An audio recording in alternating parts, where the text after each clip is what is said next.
哎呀，这种玩起来能让人安静的书，有人见过吗？制作过程放松又解压，成品可可爱爱的，还能捏，谁不想拥有啊？居然还有这样的书，玩的过程能让人安静下来，做好之后既能玩又能捏，看着也太有意思了吧！我也好想有一本啊，停下来。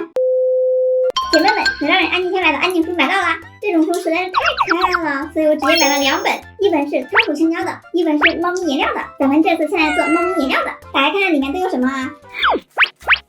这里面有4张卡纸，这3张蓝色的是透明胶，还有1张可疑胶，1包棉花。下面开始制作。首先，我们需要把这些卡纸上的图案全部都裁剪下来，这个裁剪的时候一定要小心，别剪破了。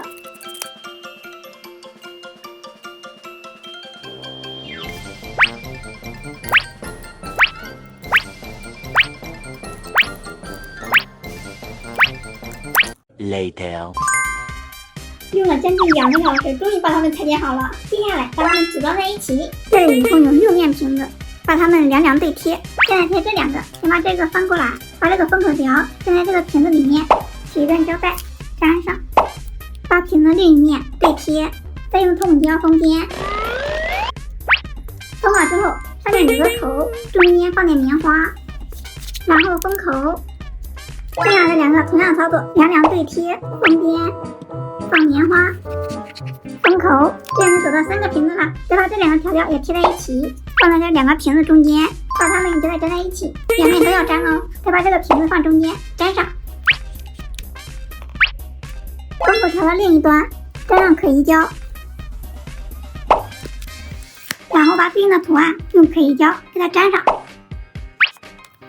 准备一个不要的口罩，把这上面的绳子剪下来，2个小猫咪对贴，把这个绳子粘中间，给它粘在这个位置。下面就是各种贴。噔噔，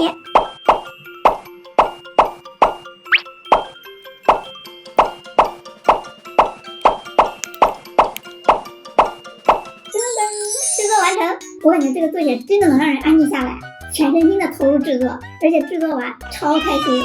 接下来给大家展示一下成品，我的整体效果是这样的。不错吧？捏一捏，哇，捏着好软啊，和捏了一样软。开始玩书了，我是一只小猫咪，欢迎你们来到我的家。在外面跑了一天，太累了，我去洗个澡，放点沐浴露，洗得香香的，身上有点痒，抓一抓。洗完之后冲一冲，出来了，要记得擦干哦，别冻感冒了。宝宝们，你们手机里有猫咪表情吗？我最大的爱好就是吃饭和睡觉，所以接下来我要穿上厨师服，戴上帽子。其实我很会做饭哦，我做的美食还在美食街上获奖了呢。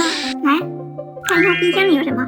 哇，这边有2个鲷鱼烧，还有罐头，这边全是寿司。那今天就先来吃鲷鱼烧和罐头吧。把罐头打开，好香啊！先来吃一口，好好吃啊！再来吃2个鲷鱼烧。吃饱了，寿司就留着下次吃吧。再来换上我可爱的睡衣，戴个眼罩，躺在我软绵绵的小窝里。好了，小猫咪的新房都看完了，该让小猫咪睡觉了。下次咱们继续做仓鼠的安静书。